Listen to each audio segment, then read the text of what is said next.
Hey, good morning. It's Uncle Lou here. Yeah, that's right. It's me, Uncle Lou, live for you on LouTube today. And thanks for watching. I really appreciate it also. And two, back with another team preview today. Sort of on a roll with the SEC teams here, so I decided to stick with that for today. I picked this one myself. I'll get back to the Patreon previews here real soon. If there's two teams you want to see me preview, go over to the Uncle Lou Patreon page. If you click the link in the description, the first link in this description or the description of any video I've uploaded over the last month or so, there's a link to my Patreon page. Click that link, it'll take you over there. You can sign up on the Patreon page and I'll preview any two teams that you want me to preview. So check that out. Subscribe to the Uncle Lou channel if you're not already. I'm so excited about the start of college football, SEC Media Days.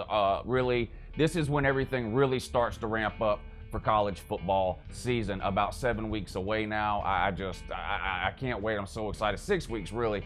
So anyway, subscribe if you're not. Thumbs up this video if you're a fan of an SEC team or you enjoy these preview videos. And let's get right into today's video previewing for 2018 the Vandy Commodores. Let's go!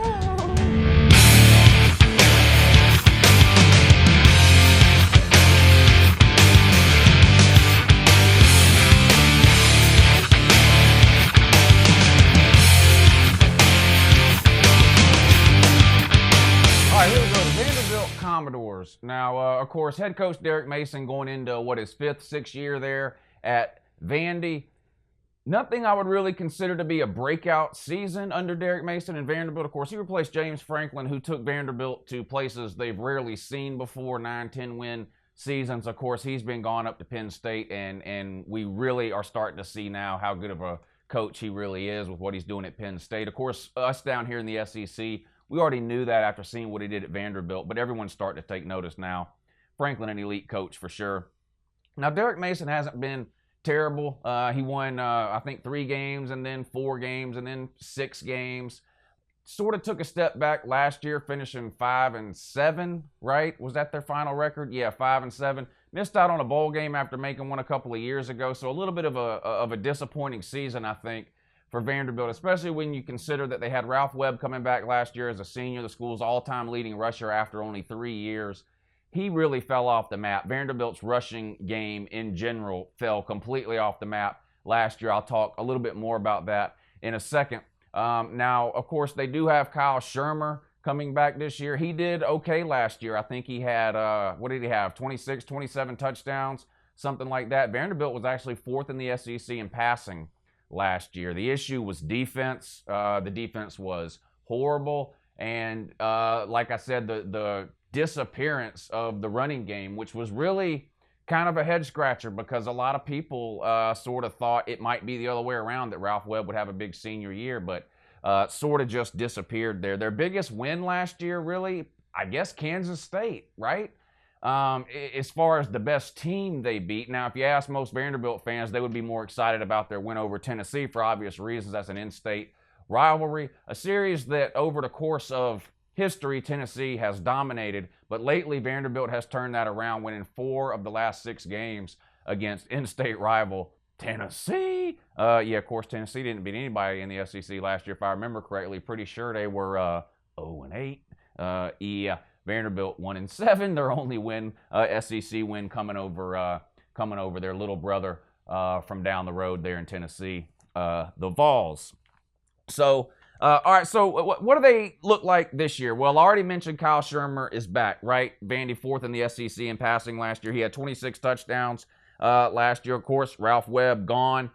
Top 3 wide receivers gone from Vanderbilt too. This could be bad news. If you're not able to get any type of running game going again, no matter how good Shermer is, if he doesn't have anybody to throw the ball to, could be bad news for Vanderbilt. Now, you bring some transfers in to try to replace those wide receivers and Ralph Webb. You bring a running back transfer in and a wide receiver transfer in, and I expect both of those guys to play a lot and probably start. We'll see. It's Vaughn at running back. I can't remember the wide receiver's name. Now, what's wrong with your tight end, Pinckney? Now, this guy was pretty highly recruited, and he's probably the most talented person on your offense, But this guy, I think he's got like a total of 40 catches over the last 2 years, something like that. You got to find a way to get this guy involved. He's too good to be catching 20 passes a year, so maybe we'll see him emerge this year. If you're looking for some good news offensively for Vanderbilt heading into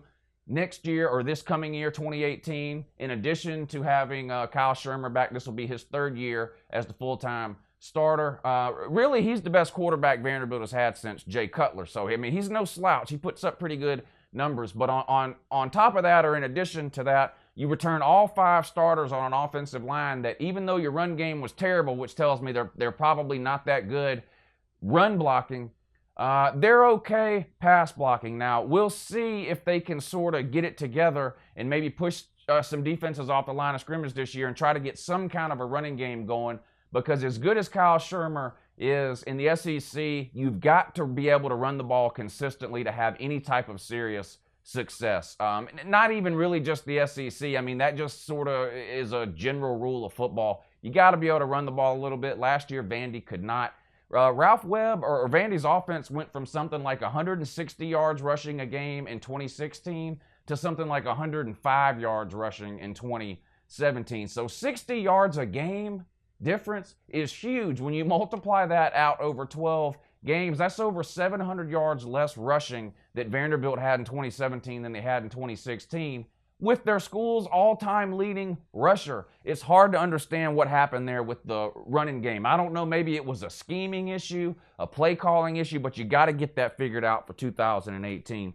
Now, over on the defensive side of the ball, Derek Mason is, of course, a defensive coach, and he's been the primary play caller for Vanderbilt's defense for the last few years since he's been at Vanderbilt, really. Last year was one of the worst years of defense Vanderbilt has had in a long, long time. And again, a little bit confusing. If you were to look at the standings last year after week 3, Vanderbilt, and I had to write this down, and I had to check 2 different spots because I didn't believe it. After 3 games, the Vanderbilt defense was number 1, not in the SEC, in the nation in total defense, and number 1 in the nation in scoring defense. Now, yes, they played a couple of below-average non-con opponents, but Kansas State was in that 3-game stretch as well. So not a terrible team, not elite, not a top 4 or 5 team in the Big 12, but still, one good team. But the point is, a lot of teams play crappy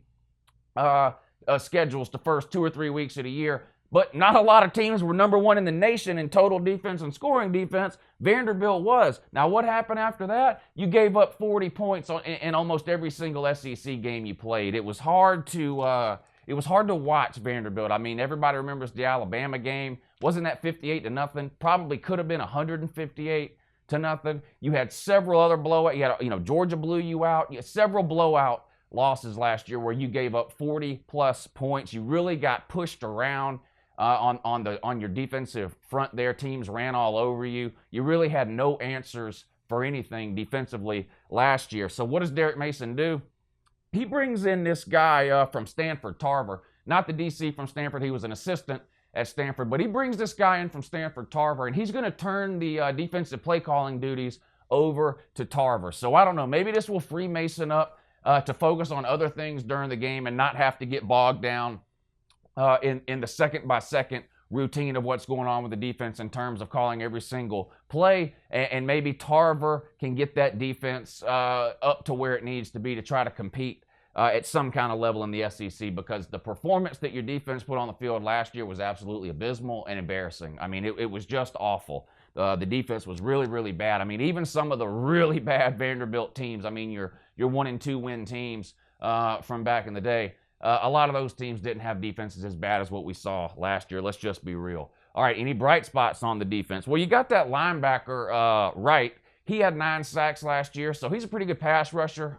He's able to get after the quarterback. We'll see if he's able to improve on that number this year. So he's a pretty good player for you. And then probably your best player on defense is that cornerback. I had to write his name down too. What was it? Williams? Yeah, he's probably your most talented player on defense. I wouldn't necessarily consider him to be like a quote-unquote lockdown corner, but he's more than capable of covering most teams' number 1 wide receivers at a fairly consistent rate. So you're okay on one side of the field for sure. You got to shore up the other side. You need something to complement this linebacker, and you've got to do something about the defensive line to keep from getting pushed off the ball. We'll see if you're able to do that. All right. I'm going to throw the schedule up on the screen. You guys know the routine. I'm going to run through this schedule pretty quick the first time. If I think a game is a guaranteed win or a guaranteed loss, I'm going to let you know that, but I'm not going to spend too much time talking about that, and I'm just going to go on to the next game, okay? There'll be a group of games that I put in the toss-up category. After I run through the schedule real quick the first time, I will come back to those games that I designated as a toss-up, go into a little bit more detail, spend a little bit more time on those games, and I will give you a winner and a loser for every single game, and then at the end of the video, obviously, come up with what might be a final record for Vanderbilt in 2018. All right, so here we go. Schedule's up on the screen. You start out week 1 at home, an in-state game, Middle Tennessee State. Toss-up. Middle Tennessee State is no slouch in terms of lower classification schools. I have that as a toss-up. We'll come back and talk more about that in the beginning.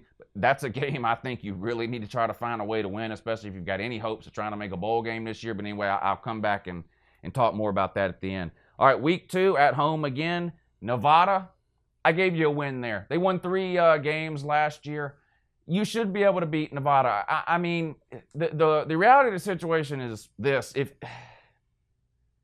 you can't beat Nevada, what are you doing?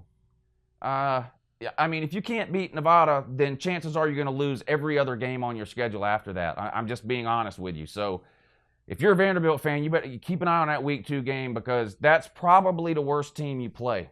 There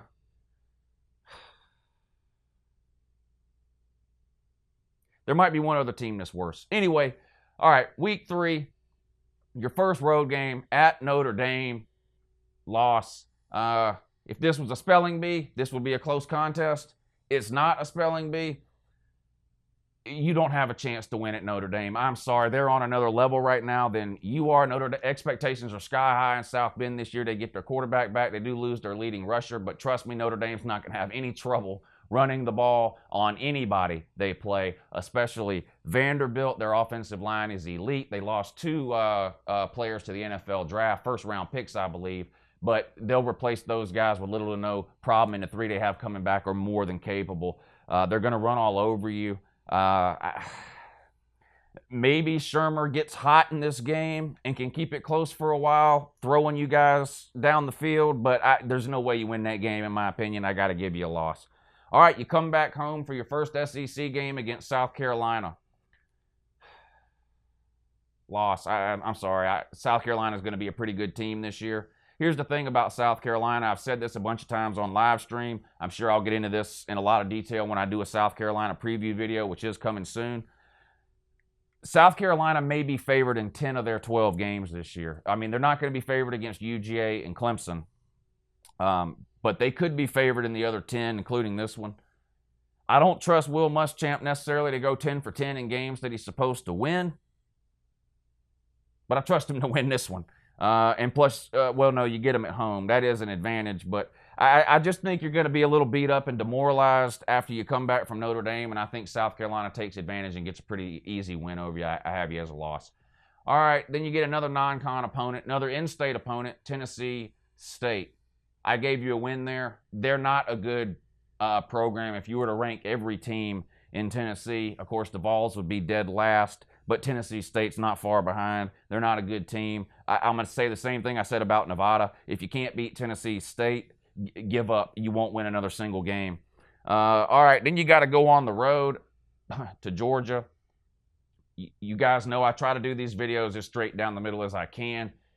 If someone wants to try to disagree with me in the comment section on this, they can. Georgia's going to humiliate you.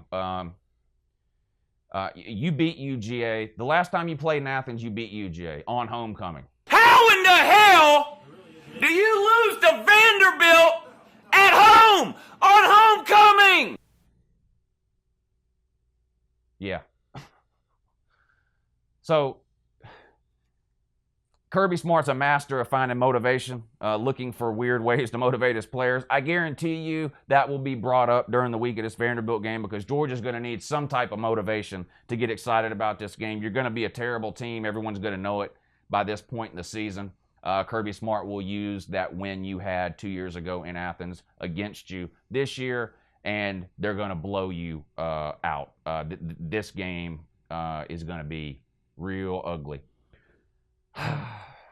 Good news is you get to come back home after that and take on the Fighting Dan Mullets. Of course, he's a Florida man, and he is the head coach of the Florida Gators now. The Florida Gators are a tough team to figure out this year, aren't they? They were a tough team to figure out last year, too, but for a totally different reason. Of course, a couple of weeks before the season started last year, something like 13% of their scholarship players got suspended for the year. They had 11 players get suspended for the year. You have 85 scholars, so whatever percentage that is of 85, but it's pretty high. It's 15% maybe. Yeah, I'm not a math major, though. And you don't know who's playing quarterback for them this year, and they got a new head coach in Dan Mullen. So question marks last year, question marks this year, two totally different reasons. Florida is just too talented of a team to lose to Vanderbilt. I mean, they beat you. They won 4 games last year, but they found a way to beat Vanderbilt. They're not a 4-win team. They're more talented than that. They'll find a way to beat you again. They do have to go there to play. You played them tough last year, but like I said, last year, sort of an outline year for Florida, in my opinion, talent-wise. I don't think they're elite. I don't think they're college football playoff material or anything like that, but they're more talented than Vanderbilt. Dan Mullen versus Derek Mason, pretty equal there. But I'm gonna give Florida the win, and I got to mark you down for a loss. I'm sorry. All right, and then you got 3 road games in a row. That's tough to do in the SEC, no matter who the 3 teams are. In your case, the 3 teams are Kentucky, Arkansas, Missouri. So you go on the road to Kentucky. I have that as a toss-up game.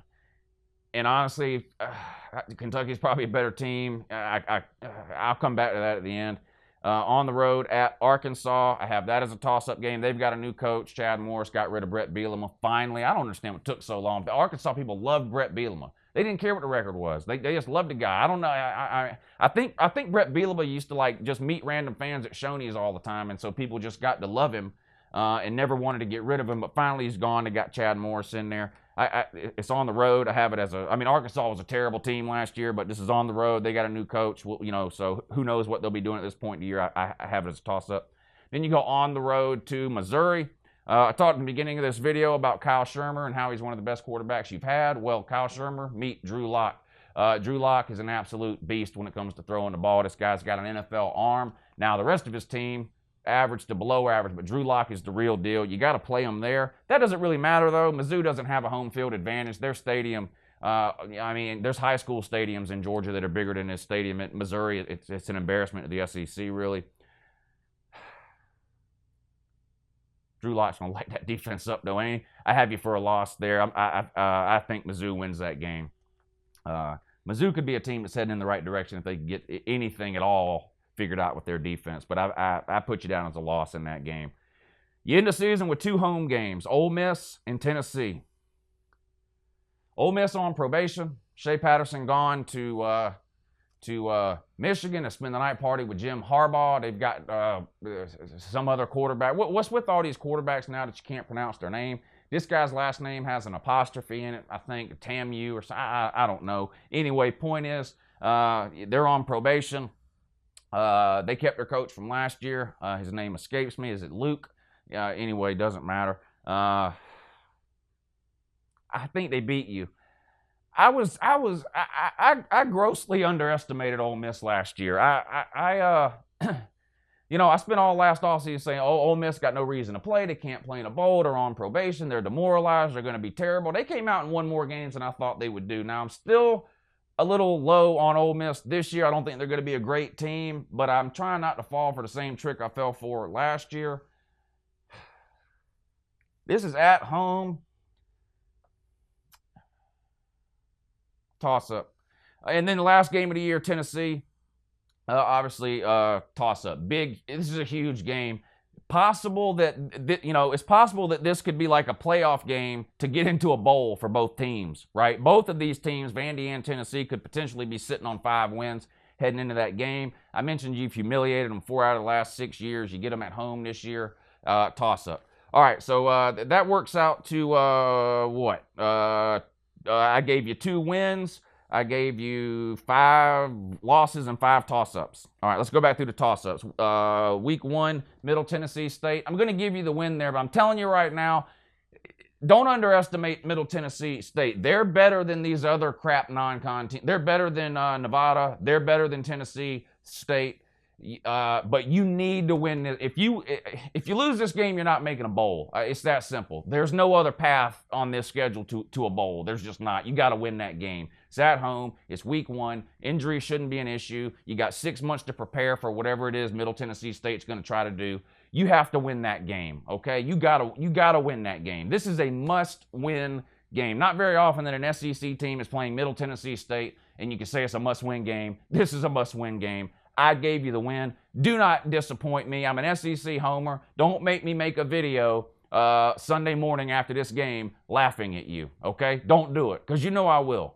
All right, the next toss-up game was what? Let's see. Win against Nevada, lost to Notre Dame, lost to South Carolina, win against Tennessee State, lost at UGA, lost to Florida. At Kentucky, had that as a toss-up, lost. Kentucky's going to beat you. You got to go there. They got Benny Snell. He'll be the best player on the field, in my opinion. Now, Kentucky's got to get their quarterback situation worked out.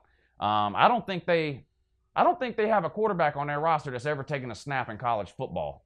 I think I read that a couple of weeks ago somewhere. So they got some issues of their own, but it's at Kentucky. These are 2 close to evenly matched teams. If Kentucky tries to play with 10 men on defense like they did against Florida last year, you may beat them. Unfortunately for you, I think they've learned their lesson. I think they send 11 men out on the field on defense on every single play against you, and you have to play them there, and Benny Snell's the best player on the field. You lose. Kentucky wins. I got that down as a loss for you. On the road at Arky, Chad Morris' first year. Win. Listen, I like Chad Morris as a coach. Offensive mind. I like what he does. Brett Bielema, 3 yards in a cloud of dust, 800-pound lineman, I formation, line up, run it down your throat. Chad Morris, 280-pound lineman, 9 wide receivers, shotgun, spread you out, run all over the place, quick, fast, and in a hurry. Arkansas doesn't have the players to do that this year. Arkansas could go winless in the SEC this year, in my opinion. I'll probably do an Arkansas preview at some point, but it's going to be a rough couple of years for Arkansas. But if you're an Arkansas fan, hang in there. I think Chad Morris is a good coach, and I think his offense can work in the SEC, but he's got to get his type of player in there, and that's going to take at least a couple of years, so be patient. But Vanderbilt, you go ahead and get you a win there on the road. Rare SEC road win for you at Arkansas. All right, then your last toss-up was, what, Ole Miss? I think they beat you. I just think they still have some talent left over from when they were buying players a few years ago under that fake Christian Hugh Freeze. And they have enough paid players, I think, to beat Vanderbilt. I had to give you a loss there, so sorry, I guess. I don't know. And then Tennessee. Now, this was the toughest one. I struggled with this one. I went back and forth a few times on a decision on this game. You have owned Tennessee 4 of the last 6 years. You beat them. They are an absolute disgrace to college football right now. They're in the toilet. They've currently lost 9 straight SEC games. They have a losing streak to all 13 other SEC teams. They only won 4 games last year. They're on their 5th coach in 10 years. Jeremy Pruitt's never coached a game in his life. 11 people turned down the job at Tennessee. That's why Jeremy Pruitt has it. I mean, I really struggled with this one. I don't like Tennessee at all, and they're one of the funniest teams or one of my favorite teams to laugh at. This could go either way. Okay, you have it at home. It's not like you have to go there. This could go either way.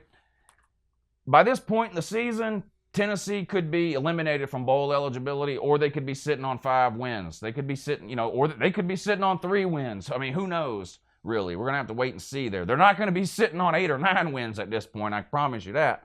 But the problem is you're going to be in the same boat. Now, if both teams are at 5 wins, at this point in the season, I would give Vanderbilt maybe the edge. Problem is, I don't think you're going to be at 5 wins. I think you're going to be sitting at 4 wins when this game comes around. And I just have a feeling, I can't believe I'm about to say this, but I have a feeling that Tennessee beats you this year.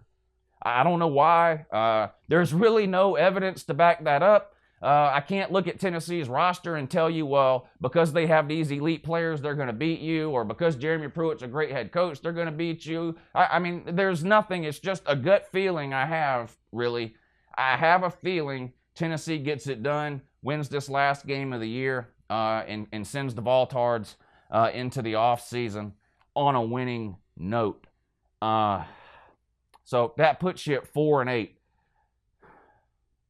I think Vanderbilt takes another step back. You know, Mason took them from like 3 wins to 5 wins to 6 wins, then 5 wins last year. I think he's taking another step back this year, 4-8. And if you don't have somebody waiting in the wings to replace Kyle Shermer, it could get a lot worse in 2019 for you. It's possible you get to a bowl game here. I mean, if you find a way to beat Ole Miss in Tennessee or Kentucky in Tennessee, Mizzou, I don't think you'll beat Mizzou. If you find a way, I had you as a loss at Tennessee, Ole Miss, Kentucky. If you win 2 of those games, then you get to 6-6. I don't see that happening. I have to keep you at 4-8. That's the official Uncle Lou prediction 2018 for none other than the Vanderbilt Commodores. Hit that subscribe button. Watch Uncle Lou every day like you're supposed to. I post college football videos almost every single day of the year, and I'm doing all these preview videos, dozens of them, leading up to the start of college football season. Like this video, share it with your friends if you're an SEC fan or you're just excited about college football, and I'll see you again real soon with the next preview video. You know what to do till then, though, to help pass the time? Have a good morning!